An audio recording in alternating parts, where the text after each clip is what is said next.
Selamat datang di channel Simar Imam. Sembari mendengarkan tinggalkan like dan komentarnya bosku.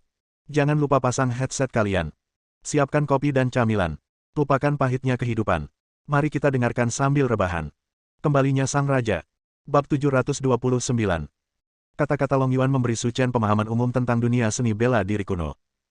Saya khawatir dunia ini lebih rumit daripada masyarakat nyata. Mengapa mereka memburumu? Lagi pula, kamu juga adalah keturunan keluarga Panjang. Di dunia seni bela diri kuno, keluarga Panjang adalah keluarga pembuat pedang yang terkenal. Pedang Long Yuan Bintang 7 yang terkenal dibuat oleh keluarga Panjang. Namun, menurut catatan sejarah, pedang Long Yuan Bintang 7 juga dapat berevolusi, yang dapat membuat kualitasnya menjadi lebih baik. Amplitudonya ditingkatkan, sehingga meningkatkan kekuatan penggunanya lebih dari 3 kali lipat. Apakah evolusi masih ada hubungannya denganmu? Setelah berpikir lama, Long Yuan mengangguk. Jika kamu ingin mengembangkan pedang jurang naga bintang 7, kamu perlu melakukan langkah-langkah penempaan jiwa, tetapi jika kamu ingin memperkuat jiwa pedang, itu tidak bisa dilakukan begitu saja. Karena darah keluarga Panjang tidak cukup murni, langkah-langkah penempaan jiwa telah ditunda. Long Yuan menyesap anggur dan melanjutkan. Baru setelah saya lahir mereka menemukan bahwa kemurnian garis keturunan keluarga Panjang di tubuh saya mencapai lebih dari 90%, jadi saya dibesarkan sebagai target penguasaan jiwa sejak saya masih kecil, dan nama saya adalah juga diberikan kepada Long Yuan. Baru pada usia 10 tahun.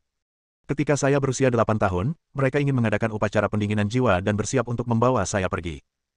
Tetapi malam sebelum upacara pemadaman jiwa, ibuku mencuri kunci penjara dan membiarkanku keluar. Sejak hari itu, aku menjalani kehidupan diburu sampai aku melarikan diri dari desa. Aku bertemu denganmu, kalau tidak aku tidak akan melakukannya. Aku tidak kehilangan satu lengan pun saat ini. Wajah Su Chen dingin dan sangat jelek.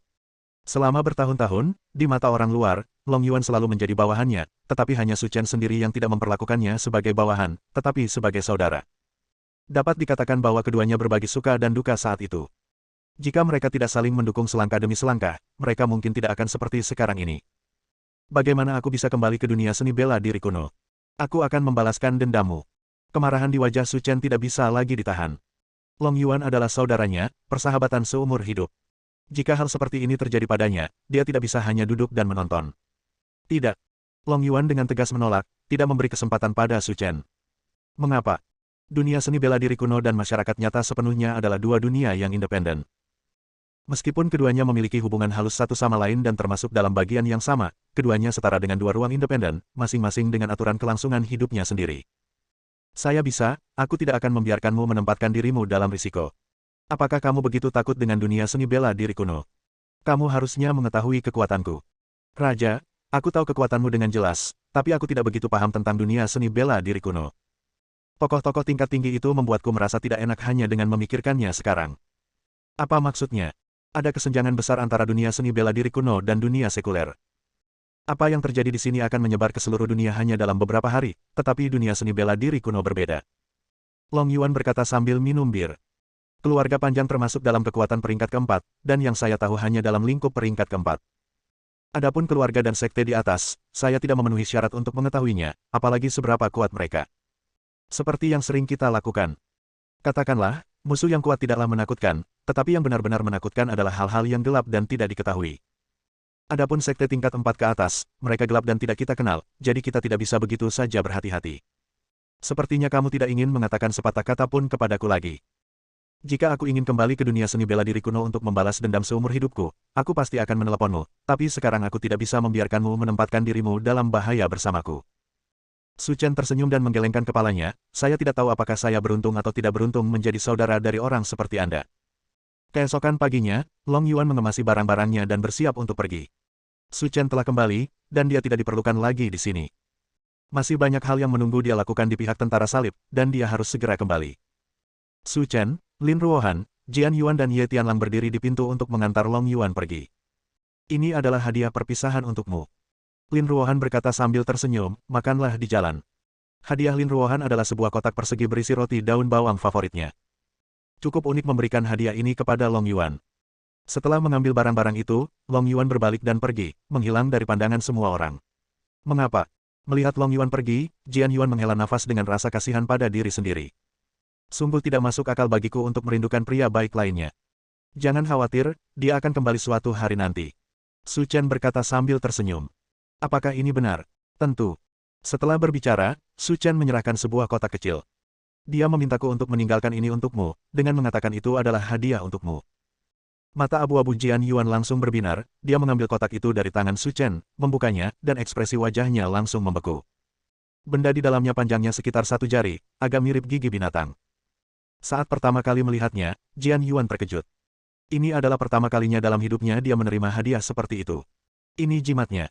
Saya selalu membawanya sejak saya bertemu dengannya dan tidak pernah meninggalkannya. Sekarang kata-katanya telah mencapai titik ini, Jian Yuan secara alami mengerti apa yang dia maksud. Berarti masih ada drama di antara kita berdua. Tentu. Setelah mengobrol sebentar, mereka bertiga membereskannya sebentar. Su Chen mengantar Jian Yuan ke perusahaannya, lalu dia dan Lin Ruohan kembali ke grup Lin. Bukankah kamu bilang kamu akan pergi ke Pulau Hong Kong sebelumnya? Kapan kamu berencana berangkat? Awalnya, saya ingin pergi dalam beberapa hari, tetapi Saudara Chen, Anda baru saja kembali. Saya ingin Anda beristirahat selama beberapa hari sebelum kita pergi lagi. Tidak perlu istirahat, ikuti saja rencana perjalananmu. Tidak. Lin Ruohan berkata dengan jujur, mari kita istirahat di rumah selama beberapa hari. Bagaimana jika saudaraku Chen kelelahan? Kamu tidak tahu apa yang mampu aku lakukan. Bagaimana aku bisa kelelahan? Su Chen berkata dengan suara tercengang. Aku tidak tahu seberapa kuatnya kamu, jadi kamu harus mendengarkanku dan tetap di rumah, kata Lin Ruohan dengan kepala kecil terangkat tinggi. Ah! Lin Ruohan, yang lepas kendali, berteriak dan wajahnya tiba-tiba memerah. Saudara Chen, mohon bersikap lembut, pantatku hampir bengkak. Apakah kamu tidak tahu betapa kuatnya aku? Aku akan memberitahumu sekarang. Tapi kamu tidak bisa selalu mencubit pantatku. Lin Ruohan berkata pelan. Kalau begitu kamu masih ingin aku berpindah tempat. Lin Ruohan menundukkan kepalanya dan menemukan bahwa Su Chen sedang melihat dadanya. Aku tidak menginginkannya. Kamu tidak boleh menyentuhnya. Aku sangat serakah padamu. Bab 730. Dalam beberapa hari berikutnya, Su Chen dan Lin Ruohan menjalani kehidupan yang santai dan nyaman. Tapi ada gelombang besar di seluruh dunia seni bela diri. Gunung Wudang, Gunung Qiyun, Gunung Qingyun. 3 sekte besar di dunia seni bela diri dihancurkan dalam 3 hari. Hal ini membuat sekte dan keluarga besar di dunia pencak silat siap beraksi. Selama bertahun-tahun, 4 sekte besar di dunia seni bela diri seperti 4 batu besar yang membebani hati mereka. Dan sekarang keempat sekte telah dimusnahkan, ini adalah kesempatan bagi setiap sekte dan keluarga untuk maju. Jika Anda cukup beruntung menjadi salah satu dari 4 sekte, maka seluruh sekte dan keluarga akan dipromosikan dengan pesat. Ini telah menjadi peristiwa paling berwarna dalam sejarah seni bela diri Tiongkok. Ketika berita ini sampai ke Brigade Pengawal, itu juga menimbulkan keributan. Lebih dari selusin pertemuan diadakan berturut-turut untuk membahas cara menangani insiden tersebut. Pasalnya, 4 sekte unggulan telah memainkan peran tak kasat mata dalam menyeimbangkan perkembangan dunia persilatan. Namun kini setelah semuanya dibasmi, kita harus menemukan cara untuk terus menjaga keseimbangan ini. Di bawah pegunungan Kunlun terdapat hutan lebat. Mahkota pohon yang rimbun menghalangi langit dan sinar matahari. Pada siang hari, Anda dapat melihat bayangan pohon berbintik-bintik bergelantungan, memberikan perasaan santai dan nyaman. Di ujung hutan, ada sebuah rumah besar. Ada banyak gedung tinggi di dalamnya, dikelilingi tembok bata merah. Dari kejauhan tampak seperti pangkalan militer besar dengan orang-orang yang menjaganya di luar. Siapapun yang mencoba mendekati sini akan diusir. Paling-paling, kita hanya bisa melihat ke dalam dari jarak beberapa ratus meter, dan tidak ada cara untuk mengetahuinya. Dan inilah markas Brigade Pengawal Tiongkok. Di ujung paling ujung manor, ada bangunan 4 lantai di sampingnya. Di lantai atas gedung kecil, Anda dapat melihat banyak pria dan wanita, semuanya terburu-buru, dan mereka tidak tahu sedang sibuk apa. Dan inilah ruang konferensi eksklusif Brigade Pengawal. Jika tidak ada masalah besar, ruang konferensi ini tidak akan pernah digunakan. Bahkan seseorang seperti Xiao Ning telah bergabung dengan Brigade Pengawal selama bertahun-tahun. Saya baru sekali ke sini. Di ruang konferensi terdapat meja bundar berbentuk oval, jika penuh dapat menampung lebih dari 30 orang untuk rapat. Saat ini, meja bundar sudah penuh dengan orang. Yang termuda semuanya berusia 40-an. Semua orang mengenakan pakaian sederhana namun sopan dan memiliki ekspresi serius, yang membuat suasana di ruang konferensi menjadi sangat tegang. Tidak ada keraguan bahwa orang-orang yang bisa duduk di sini adalah petinggi Brigade Pengawal. Dan petarung langsung seperti Xiao Ning hanya memenuhi syarat untuk berdiri di depan pintu dan mendengarkan. Dia bahkan tidak mendapat kesempatan untuk berbicara kecuali diminta. Di ujung meja bundar duduk seorang lelaki tua berusia 60-an. Rambut lelaki tua itu berwarna hitam putih. Meski sudah tua, namun wajahnya tetap terlihat muda. Nama orang tua itu adalah Huang Xuans, dia adalah pemimpin Brigade Pengawal generasi ini dan master tingkat keabadian fana. Di sebelah Huang Xuans, ada 2 orang yang duduk seusianya. Orang yang duduk di sebelah kirinya bernama Song Hanlin. Dia adalah pemimpin Brigade Pengawal peringkat kedua dan bertanggung jawab atas semua urusan pertempuran di Brigade Pengawal. Begitu terjadi kerusuhan di dunia seni bela diri, dia akan mengeluarkan perintah dan mengatur tenaga untuk menyelesaikan masalah tersebut. Orang di tangan kanan Huang Xuans bernama Cao Renli. Bertanggung jawab atas semua urusan logistik Brigade Pengawal. Di Brigade Pengawal, dia setingkat dengan Song Hanlin. Meski nampaknya apa yang dilakukannya tidak terlalu penting, nyatanya, kecuali beberapa tugas tempur, Cao Renli bertanggung jawab atas segalanya, termasuk penempaan dan distribusi perlengkapan serta pelatihan personel baru. Meski reputasinya tidak begitu bagus, kekuatan di tangannya tidak lebih buruk dari Song Hanlin. Dan Cao Renli dan Song Hanlin, seperti Huang Xuans, adalah master di tingkat keabadian.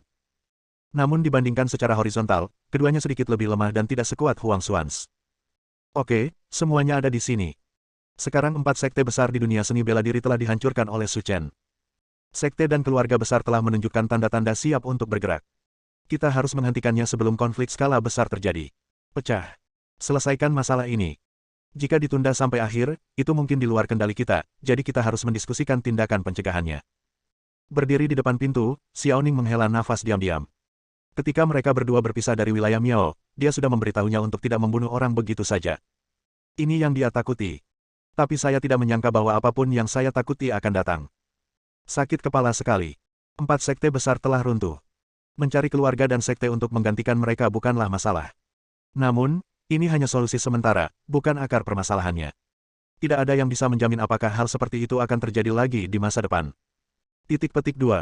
Lagu Hanlin berkata dengan tenang. Apa maksudmu? Kirimkan seseorang untuk menyingkirkan Su Chen. Sejak dia kembali ke Tiongkok, kami telah memberinya perlakuan yang cukup tinggi, dan kami berhati-hati dalam segala hal, karena takut membuatnya tidak bahagia, tetapi dia disengaja, dan menghancurkan Gunung Longhu adalah juga lupakan saja, sekarang sangat bagus karena mereka menghancurkan ketiga sekte besar sekaligus. Mereka benar-benar tidak menganggap serius Brigade Pengawal kita. Kita harus mengambil tindakan terhadap Su Chen. Semua orang di ruang konferensi menjadi tegang. Mereka semua tahu kekuatan Su Chen. Jika ingin menjadi musuhnya, kekuatan Brigade Pengawal saja tidak cukup. Saya setuju dengan gagasan Lao Song. Bahkan jika kita menemukan sekte dan keluarga yang cocok untuk menggantikan 4 sekte besar, siapa yang dapat menjamin bahwa Su Chen akan melangkah lebih jauh dan membunuh pengganti baru?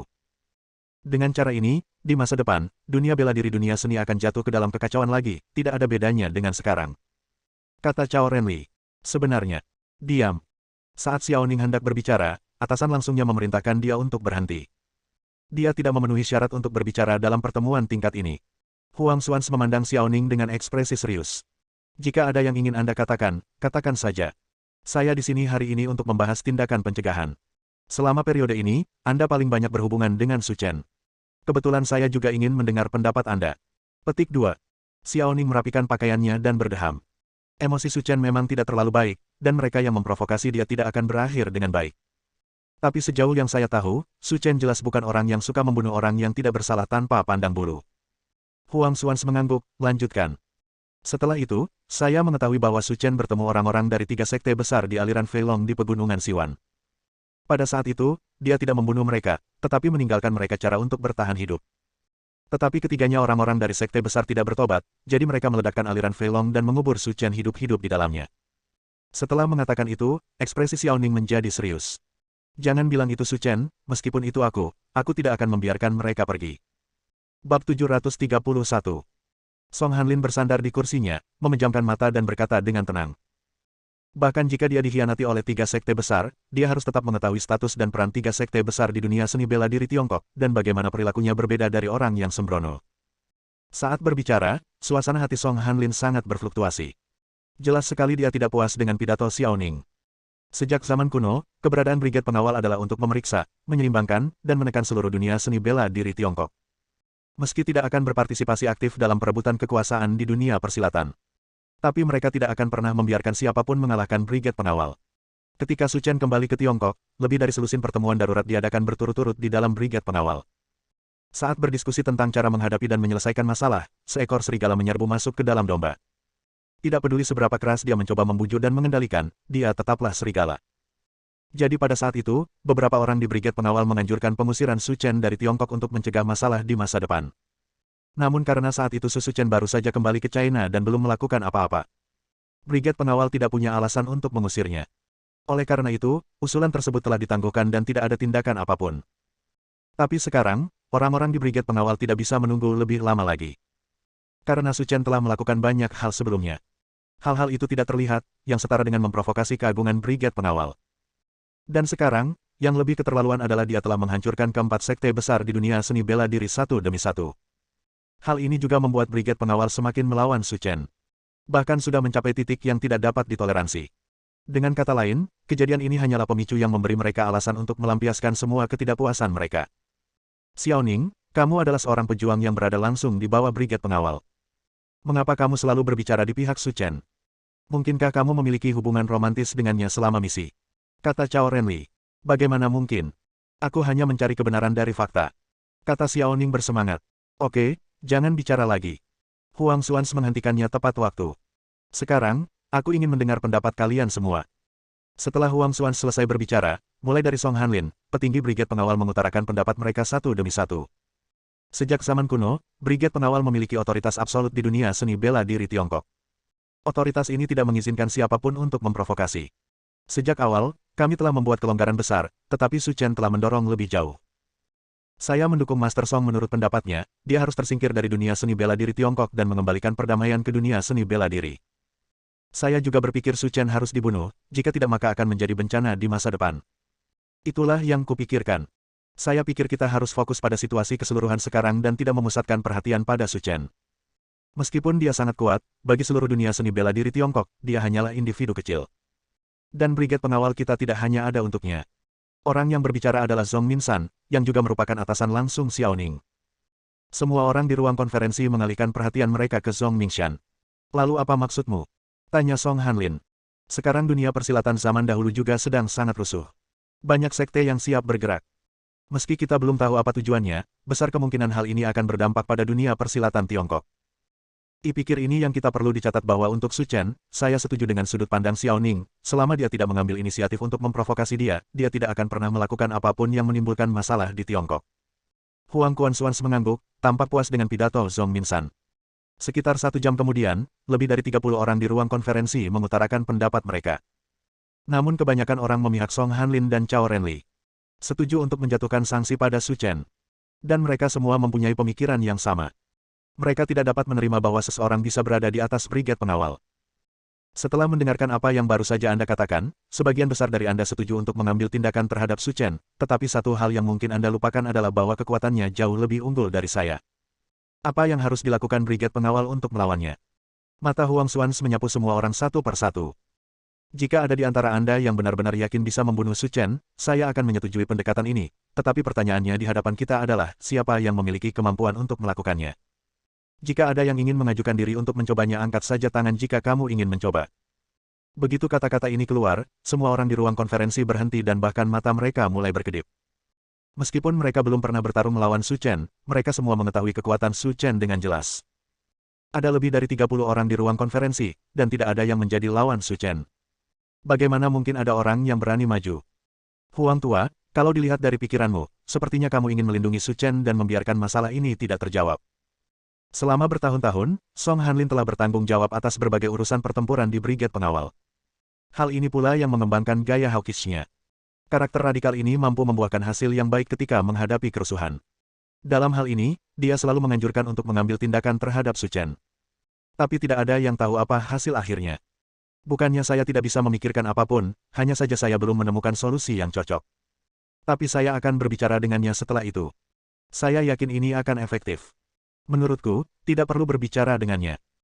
Kami sudah menghubunginya ketika dia baru saja kembali ke Tiongkok, tapi dia sangat gila sehingga dia tidak menganggap serius Brigade Pengawal sama sekali, dan dia langsung saja dan mulai bertarung untuknya. Bagus, kata Cao Renli. Ekspresi Huang Xuans serius, Anda selalu menganjurkan agar Su Chen dibunuh. Apakah Anda punya cara untuk menghadapinya? Kekuatan Su Chen memang sangat kuat. Meskipun saya telah mencapai alam fana, saya rasa saya bukanlah lawannya. Tapi menurut saya sekuat apapun dia tidak bisa lebih kuat dari saya. Baiklah, dia baru berumur 20. Berapa umurmu? Tidak peduli seberapa berbakatnya kamu, pasti ada batasnya. Kata-kata Cao Renli menarik perhatian semua orang. Dari apa yang dia katakan, jelas dia punya cara untuk menghadapi Su Chen. Saudara Cao, menurutku kamu harus berhenti menyembunyikannya dan mengatakan yang sebenarnya kepada semua orang, kata Song Hanlin sambil tersenyum. Sebenarnya sangat sederhana. Saya yakin semua orang harus tahu tentang senjata energi kinetik berbasis ruang angkasa. Senjata energi kinetik berbasis luar angkasa. Begitu kata-kata ini keluar, seluruh tempat menjadi gempar. Terutama wajah Xiaoning berubah liar dan menjadi sangat pucat. Meskipun dia bukan pemimpin inti Brigade Pengawal, dia telah mendengar sedikit tentang senjata energi kinetik berbasis ruang angkasa dari pemimpin lamanya Zhong Mingshan. Senjata energi kinetik berbasis ruang angkasa, juga dikenal sebagai tongkat Tuhan. Dikatakan bahwa ini merupakan pukulan telak yang bahkan Tuhan pun tidak dapat menghindarinya. Bab 732. Xiaoning berdiri di sana seolah dia telah kehilangan jiwanya. Seolah-olah dia bahkan tidak bisa mendengar suara-suara di sekitarnya. Program senjata energi kinetik berbasis ruang angkasa pertama kali diusulkan oleh Amerika Serikat. Ia dibawa oleh satelit dan merupakan batang logam yang terbuat dari tungsten dan titanium. Ia memiliki diameter 30 cm, panjang 6,1 meter, dan berat beberapa ton. Dan senjata semacam ini akan diluncurkan dari luar angkasa dan mengenai sasaran dengan kecepatan yang sebanding dengan meteor. Tidak ada makhluk yang dapat bertahan hidup di bawah pukulan yang begitu mengerikan dan dahsyat. Bahkan senjata nuklir pun terlihat suram. Namun, di tengah-tengah pengembangan, Amerika Serikat menghadapi masalah teknis yang sangat besar, sehingga seluruh rencana tertunda. Akhirnya, Brigade Pengawal memperoleh gambar tersebut melalui cara khusus, dan lembaga penelitian yang berada langsung di bawah Brigade Pengawal meluncurkan rencana penelitian. Dan rencana ini telah dikembangkan selama 10 tahun. Tidak ada yang tahu perkembangannya. Mereka hanya tahu bahwa rencana ini sedang dalam pengembangan dan mereka tidak tahu kapan akan mulai digunakan. Awalnya, Xiaoning berpikir mungkin ada masalah teknis yang menyebabkan seluruh rencana dibatalkan. Tapi saya tidak menyangka itu akan dikembangkan oleh orang-orang dari Brigade Pengawal. Setahun yang lalu, bukankah dikatakan ada masalah teknis yang tidak akan pernah bisa diatasi? Apakah sekarang masalahnya sudah teratasi? Itu telah diselesaikan paling cepat setengah tahun yang lalu. Sekarang telah mencapai tahap verifikasi akhir dan simulasi data. Menurut para peneliti di institut tersebut, bahkan seorang kultivator fana pun tidak dapat menahan dampak ledakan. Jika itu benar-benar terjadi padanya, jika meledak di tubuhnya, tidak peduli seberapa kuat dia tidak akan bisa bertahan. Suasana di ruang konferensi sangat sepi. Keberhasilan pengembangan senjata energi kinetik berbasis ruang angkasa telah meningkatkan efektivitas tempur Brigade Pengawal ke tingkat yang lebih tinggi. Namun dalam hati Huang Xuans, dia tidak merekomendasikan menggunakannya untuk melawan Su Chen. Bagaimanapun, dia belum secara aktif menunjukkan permusuhan sampai sekarang. Terlebih lagi, harga diri orang-orang inilah yang menyebabkan masalah. Keberhasilan pengembangan senjata energi kinetik berbasis ruang angkasa tentu saja menggembirakan, namun sumber daya dan sumber daya keuangan yang dikonsumsi mungkin tidak terjangkau bahkan oleh Brigade Pengawal kita. Jika ada invasi dari luar, dan nyawa kita dipertaruhkan, aku juga sangat mendukung penggunaan senjata energi kinetik berbasis luar angkasa untuk menghadapi musuh. Sekarang tidak ada gunanya menggunakannya untuk menghadapi Su Chen, kata Huang Xuans. Ini adalah aturan Brigade Pengawal. Jika ada perbedaan pendapat tentang sesuatu, maka akan diputuskan melalui pemungutan suara. Namun dalam situasi saat ini, kebanyakan orang mendukung tindakan terhadap Su Chen. Ini bukan pertanda baik. Oke, setelah sekian banyak pertemuan, tapi belum ada hasil yang tercapai, mari ikuti aturan lama dan pilih dengan mengacungkan tangan. Duduk di kursi, Dewa Tua Song Hanlin berkata dengan tenang. Jika Anda setuju untuk menggunakan senjata energi kinetik berbasis ruang angkasa untuk melawan Su Chen, silakan angkat tangan. Di ruang konferensi, total ada 32 orang yang berhak memilih, dan pada akhirnya, total 28 orang mengangkat tangan. 28-4. Hasilnya jelas. Sekarang hasilnya sudah keluar, pengerahan senjata energi Tianjin secara resmi akan dimulai dalam 1 bulan. Wajah Huang Xuans menunjukkan ekspresi kesakitan. Kekuatan senjata energi kinetik berbasis ruang angkasa cukup kuat, dan sangat mungkin untuk membunuh Su Chen. Namun di dalam hatinya, ada sedikit kekhawatiran yang membuatnya gelisah. Senjata energi kinetik berbasis ruang angkasa adalah rahasia yang sangat rahasia dari Brigade Pengawal. Untuk menghindari kebocoran informasi, saya ingin meminta beberapa dari Anda untuk bekerja sama. Begitu dia selesai berbicara, ekspresi Song Hanlin tiba-tiba menjadi tajam. Seseorang, ambillah itu dariku. Pintu ruang konferensi terbuka, dan sekelompok penjaga dari Brigade Pengawal bergegas masuk. Kendalikan Zhong Minsan dan lainnya. Song Hanlin, apa maksudmu? Kata Huang Xuans dengan wajah serius. Seperti yang saya katakan tadi, senjata energi kinetik berbasis ruang angkasa adalah rahasia inti dari seluruh Brigade Pengawal. Untuk memastikan kelancaran rencana, saya juga melakukan langkah ini, kata Song Hanlin dengan tenang. Mungkinkah Tuan Song mencurigai kita dan akan memberitahu beritanya? Xiaoning berkata dengan penuh semangat. Kamu paling banyak berhubungan dengan Su Chen selama periode waktu ini.